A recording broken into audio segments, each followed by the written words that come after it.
స్థల దైవ మర్మములు జనవరి 8. ఆ నామం కొరకు అవమానం పొందుటకు పాత్రులని ఎంచబడినందున వారు సంతోషించుచు వెళ్ళిపోయిరి. అపోస్తల కార్యములు 5:41. ప్రభు అయిన యేసుక్రీస్తు నామం కొరకు అవమానం పొందవలసి వచ్చినప్పుడు కృంగిపోయి నిరుత్సాహపడుటకు బదులుగా మనం ఆనందించవలెను. ఆ విధానంలోనే మనం ఆయన మహిమను నూతన విధానంలో చూడగలము.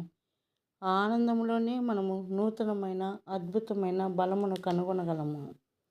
ఆయన నామము నిమిత్తము అవమానం పొందుటచే ఆయనను సేవించి ఘనపరచుటకై మనము ఉన్నత పదవికి తేబడి అధిక బాధ్యతను వహించగలము. క్రీస్తు నామము నిమిత్తము మీరు నింద పాలైన యెడల మీరు ధన్యులు. 1 పేతురు 4:14.